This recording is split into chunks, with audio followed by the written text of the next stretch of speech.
So this is a fascinating interview. I'm going to talk about why after the interview, but listen first to Fiorella Nash. She's the author of The Abolition of Women, how radical feminism is betraying women. Fiorella is an award-winning novelist as well as a bioethicist in the United Kingdom with over 10 years experience researching life issues from a feminist perspective. Here is Fiorella Nash. Fiorella Nash, thank you so much for coming on. I appreciate it. Let's begin with the title, The Abolition of Women. Obviously, it calls to mind C.S. Lewis's Abolition of Man. Mm-hmm. He was talking about some essential ideas going out of the world. What do you mean by the abolition of women?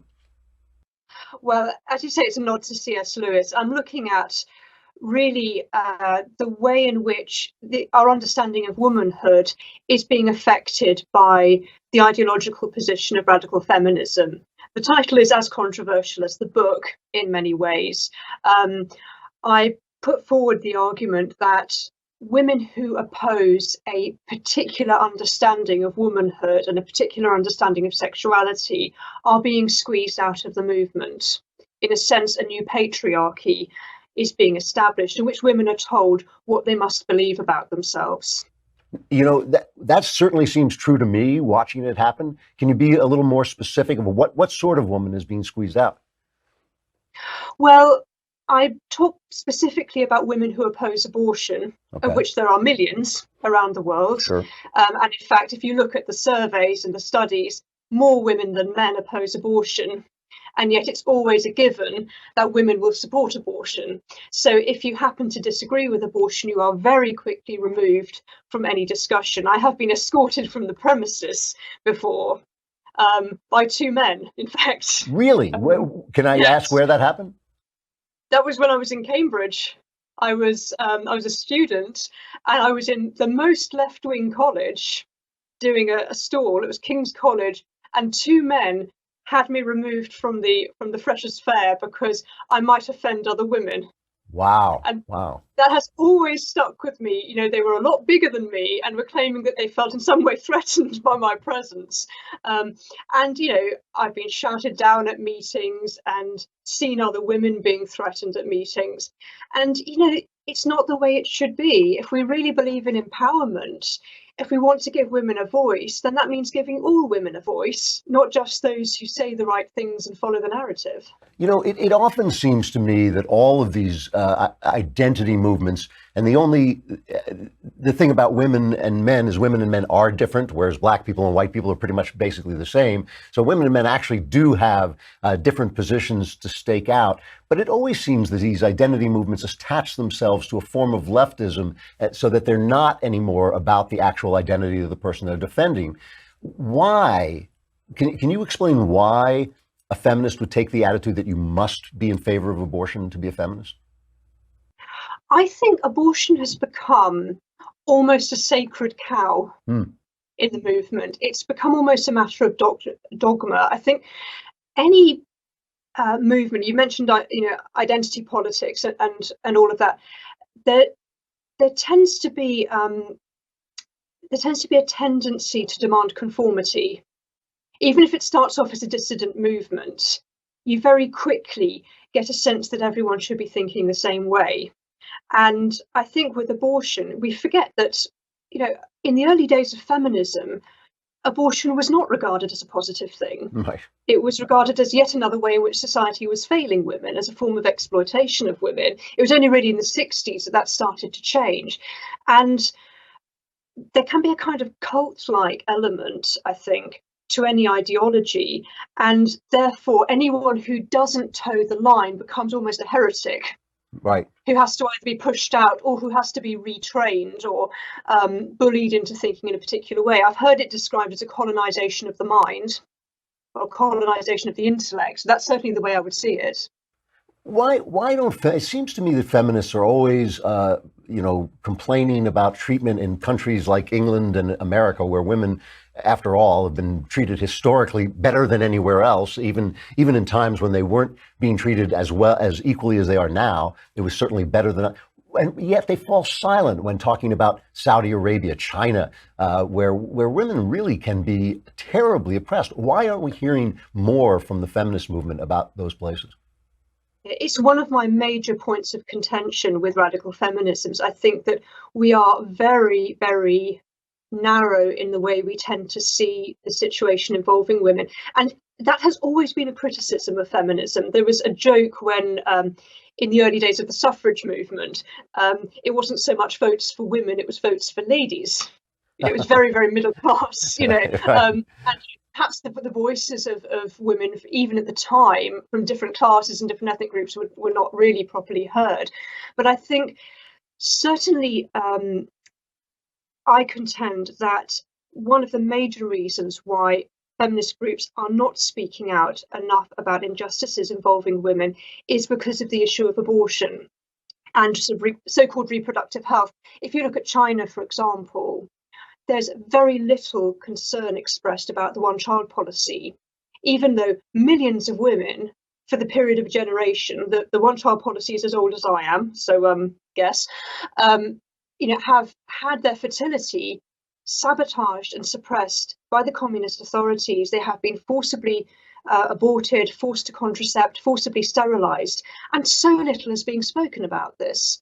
We fall back on the population, and we fall into this sort of Malthusian argument that somehow it's a lesser evil when millions of women are suffering. China is the only country in the world where more women than men commit suicide. Wow. And the majority are women of childbearing age. Yeah. And it's brutality. It's obvious brutality. I don't understand why that should not be a feminist issue. I don't understand why they're silent on the way that women are treated in countries where where a woman is put to death for being raped, or where women have the most basic rights are denied, the right to show your face if you want to.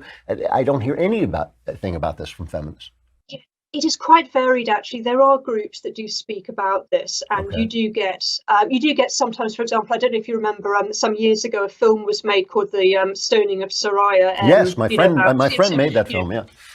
Yeah. Oh, right. And that was promoted right around the Western world. I saw it, and a lot of people did. So I think there are some attempts made to try to draw attention to what's happening to women in Afghanistan, for example, Saudi Arabia, but it is pretty muted when we consider the things we spend our time worrying about, the gender pay gap or whatever. It does rather pale into insignificance when you've got women going through female genital mutilation or child brides, whatever. But I think in fairness to many of the feminist groups, there is an attempt, at least, to try to draw some attention to issues like this. And there was a stunt some time ago, I don't know if you came across it, about, I think it was in the States, an older man, he's in his 60s, with a 12-year-old girl dressed as a bride. And he's saying, we're getting married. And people were saying, hang on a second, how old is she? No, she shouldn't be doing this. This is illegal. And what they were drawing attention to were child brides in other countries. And they were drawing attention to the fact that if it happened in your own country, you would say something about it. What about though, outside of abortion, things like the Rotherham scandal, which really is only one of number of scandals where young girls were being groomed for rape and unimaginable abuse from my point of view, and people kept silent because the perpetrators, I assume it was because the perpetrators were Islamic and they didn't want to be called Islamophobic. Is that fair? Well, one of the major problems actually was that we have over here, and you probably have a similar situation in the States, the idea of no worries sexual health clinics, where they don't ask questions. They pride themselves in servicing, as they see it, young people who are sexually active without wishing to appear to be judgmental. They won't ask them if a 13-year-old girl, for example, comes in to get an implant or a contraceptive injection, what's going on, who she's sleeping with, how old is the man. And so, of course, these abuses can just go completely undetected because nobody's asking questions. And in fact, when there were the inquiries about Rotherham and also in Oxfordshire, that was one of the points that was made, that these girls were quite often in contact with sexual health clinics, but nobody asked. One question might have been enough to expose what was going on. We leave our young people so vulnerable. Yeah.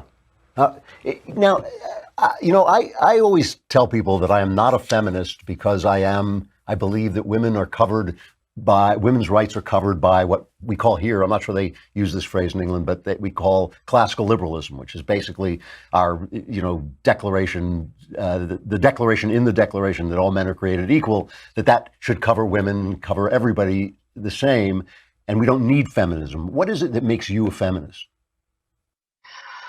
I think it is that I do believe we need feminism because I do believe that women still face struggles, including in our own country, perhaps more so in other places, as we've discussed. But I still feel that there is a need to really fight for equality in certain fields, that women are more vulnerable in certain areas. For example, when it comes to sexual violence, intimate partner violence. And as things are going, my feeling is that they are becoming more vulnerable ironically, because of the sexualization of society. I think women and girls are being placed at much more risk than they ever have been. So I think there is a need for a very clear voice from a strong movement saying that violence towards women is wrong, that women and girls have a right to protection. But I very much see it from the point of view of what's sometimes also called the new feminism. Pro-life feminism I see as being very much a part of that. I think it was John Paul II spoke of the need for a new feminism. And the point of the new feminism is that it's about men and women working together. It's not about men and women pitted against one another. It's not about women blaming men for everything. It's about men and women working together, complementary gifts, but as equals in pursuit of the common good. Because we should all be searching for that. I couldn't agree with you more. I guess maybe it's just phraseology. I don't know any man who doesn't put violence against women at the top of his list of things that he opposes and would stand up against. And yet, we keep hearing men, at least over here, I don't know if this is happening there, we keep hearing men demonized, wholesale. And I think it's very difficult when, they have this slogan here where they say it's not all men. I think not all men, it's most men would lay down their lives to protect certainly the women in their lives, and sometimes random women that they just see being attacked, at random. So I guess, again, I want to ask why is this particularly a feminist issue? Why isn't this just like a human issue? I suppose in the grand scheme of things, it should be. When feminist groups disrupt pro-life gatherings and say women's rights are human rights, I completely agree with them. We are talking about I wish they'd be more grown up about it, but I completely agree with them. And I also feel that that's another area, it's something I certainly look at in my book, that men can be predatory, they can also be protectors. And because of the loss of our understanding of chivalry, I think we have lost that sense of the positive role that men play in the lives of women. And quite often when I'm giving a talk on the subject of pro-life feminism, for example, some young man will put his hand up and say, where do I come into all of this? Or, I'd never do this to a woman, I'd never hurt a woman. And I make the point that actually, if a woman you knew, God forbid, was raped, it would really hurt you.